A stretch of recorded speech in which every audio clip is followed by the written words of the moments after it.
Hey guys, and welcome back to another video. And today I wanted to cover something that's a little bit different. I wanted to talk about something that's going on in the gaming industry right now, a kind of discourse that's happening called Stop Killing Games.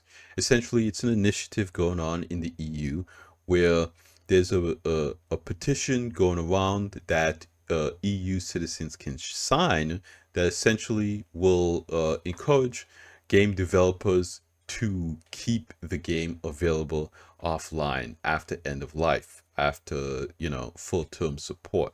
Now, this video is going to go over some more details about what this petition actually is, and we're going to get into it. I'm going to give my opinion, and I think it's kind of a unique proposition for the Star Citizen community because Star Citizen has very unique server technology.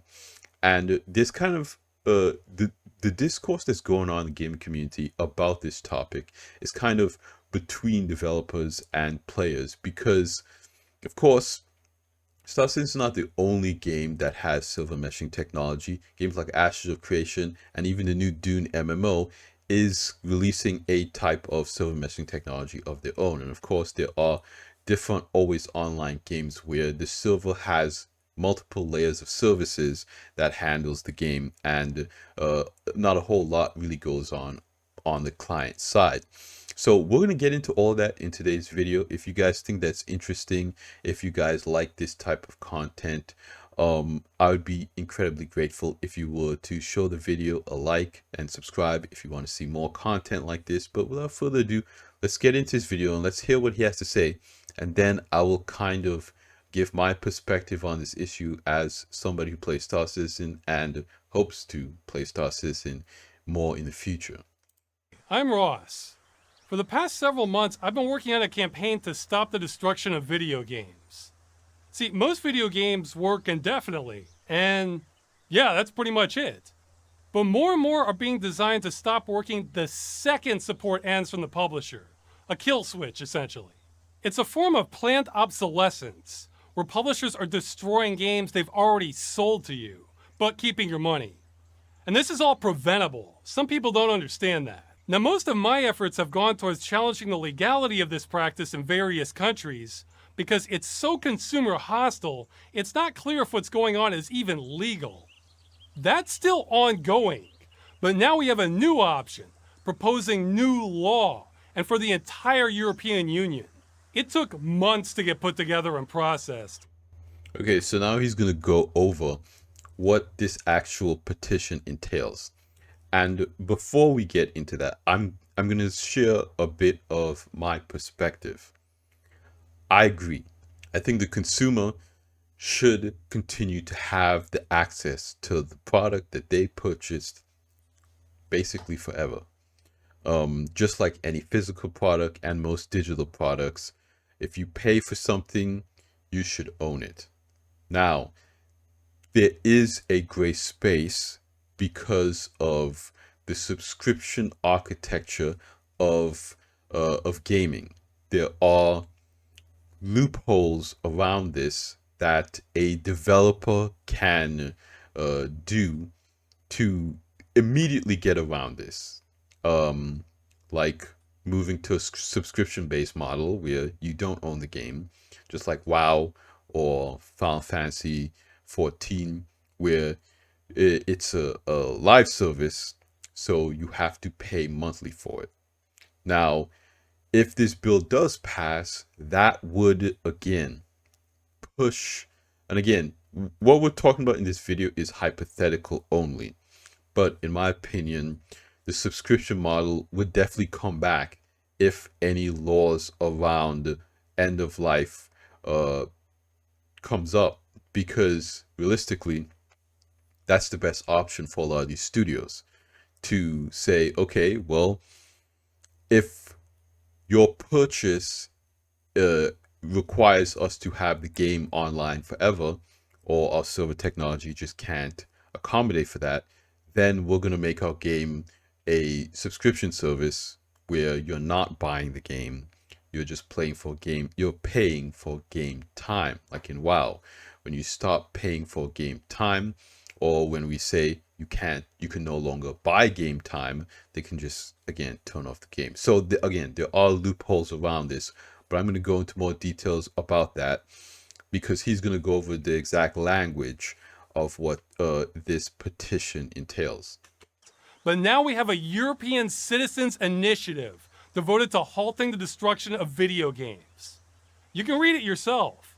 This would require publishers to leave games they have sold to customers in a working state at the time of shutdown, without requiring any further connection to them or affiliated parties for the games to function. How they would do this would be up to them. This would also apply to free-to-play games that contain microtransactions. Because if you... Okay, so here's the specific language of the initiative. It will require video games sold to customers to be in a reasonably working state at the time of shutdown. Again, this is kind of the key thing here. Sold to customers. If you're renting a game or you're subscribing to a game like WoW, then this doesn't apply to your game. So the best loophole for a lot of developers is, again, to move to a subscription model. It will prohibit any requirements for video games sold to customers to connect to the publisher or affiliated parties after support ends, meaning some kind of private server or something like that.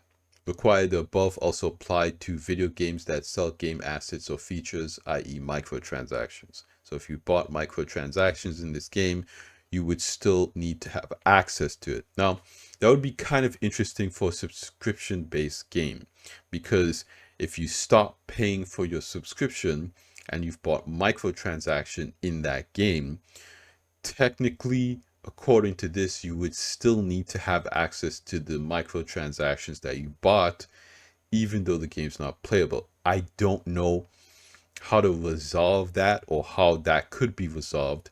And again, that's why it makes this initiative potentially problematic. And again, I'll give you guys my opinion. My opinion as a consumer, my opinion as a gamer. I obviously want to continue to have access to the things that I've purchased. But the drama really surrounds content creators like Private Software that says that this isn't the solution. And again, I think it really comes down to the language in this petition.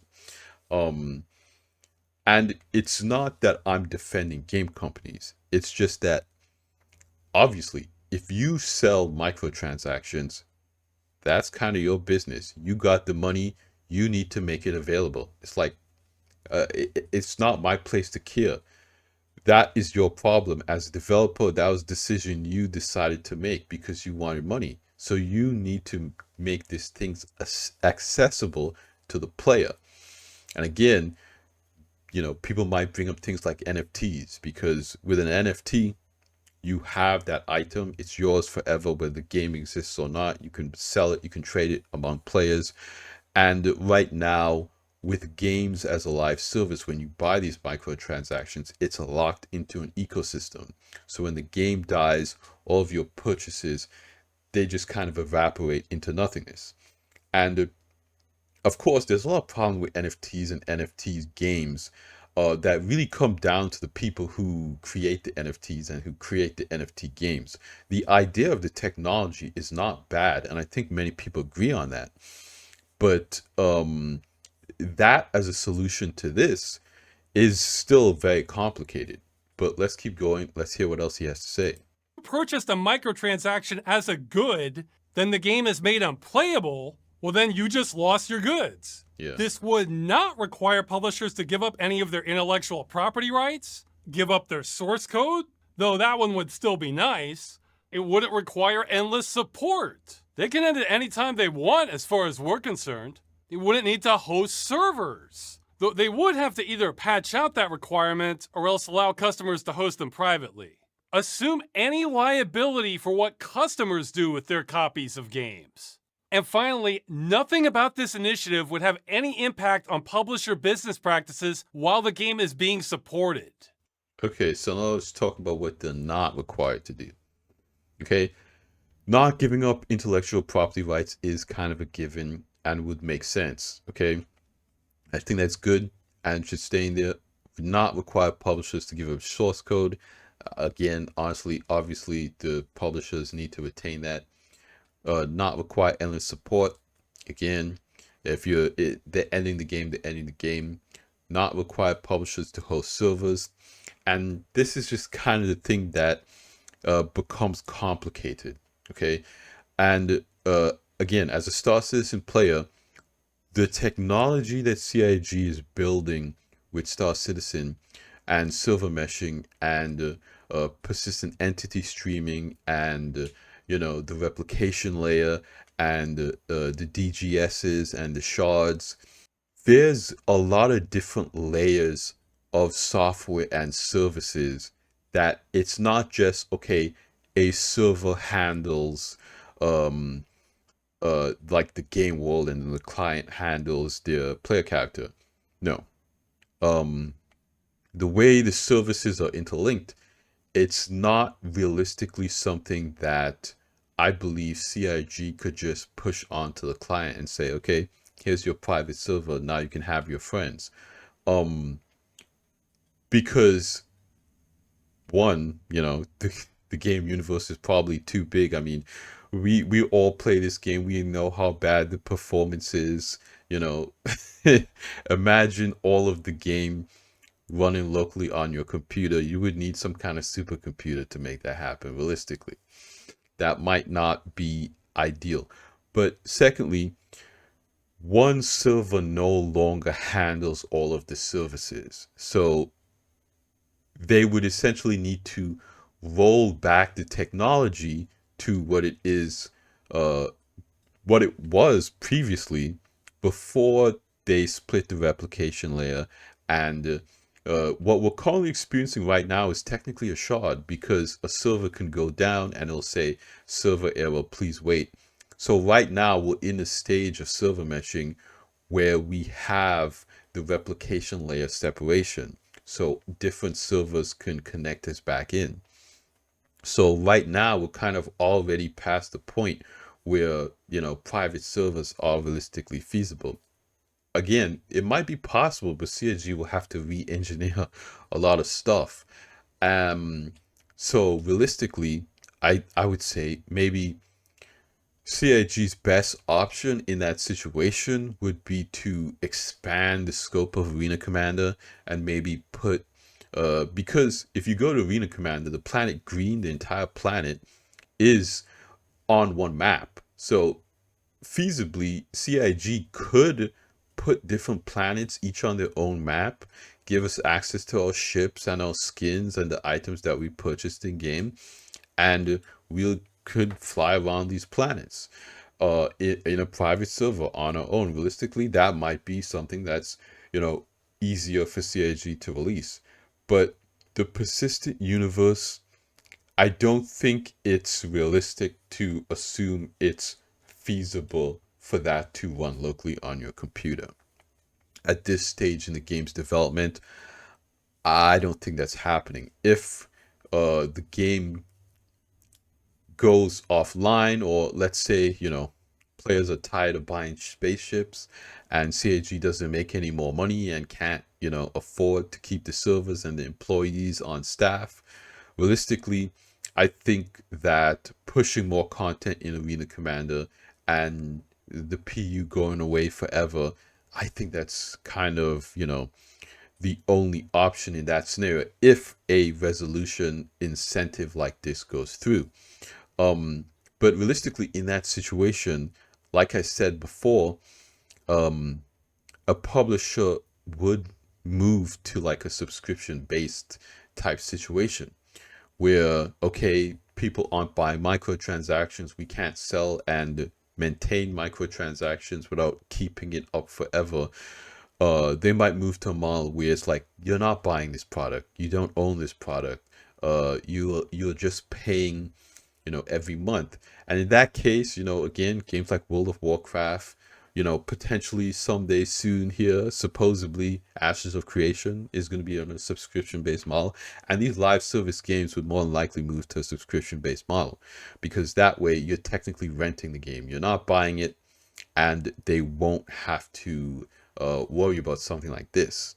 But I think that if the language of this initiative changes in that sense, I I think that I could recommend people to sign this, but I think that the language here is primarily the only issue.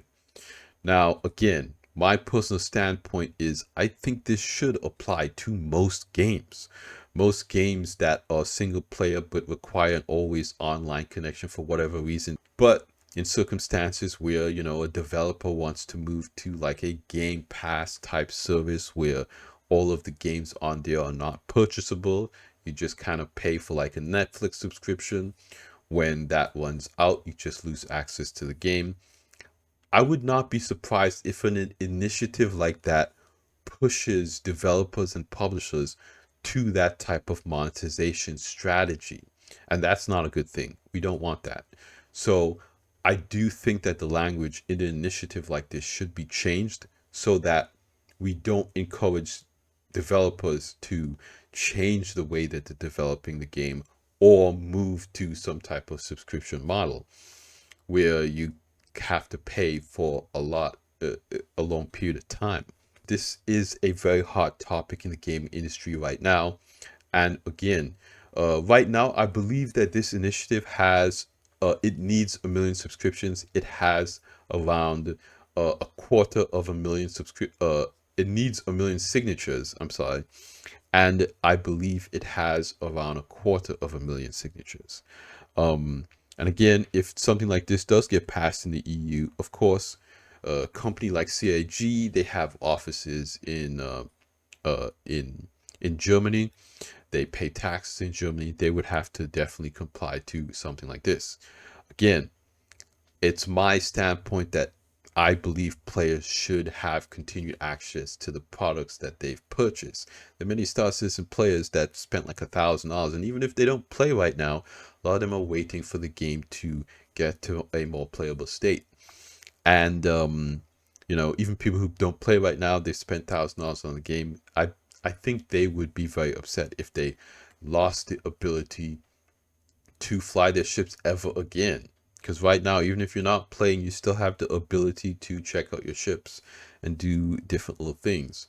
So I think that it would be a huge blow to the community if something like this got passed. And I don't want to just think selfishly, so that's why I want to hear what you guys think in the comments down below. What is your opinion about this bill? I know that Pirate Software was getting a lot of flack for his position about this, but I saw his video, and I honestly think that he just didn't explain it too well.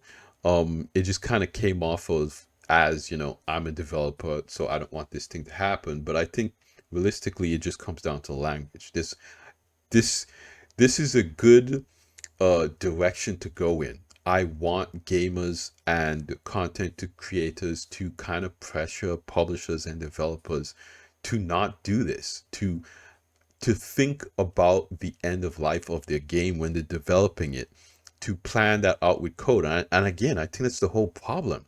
A lot of developers, they don't think of end of service. They don't think of end of life because they don't care. They got the money. That's all they care about. And we need to make them care. We need to make them, prioritize the product that they sold to us, that we should have access to, just like any other purchase.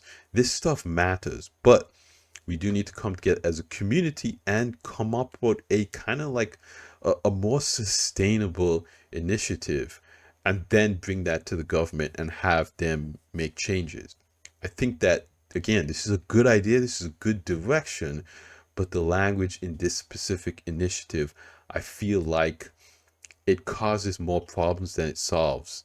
I don't want us to go back to a subscription-only model. I don't want developers to stop innovating server technology that may require always online compatibility. I want players to also have access to all of their things, and for us to actually accomplish all three of those things at the same time, it's not easy.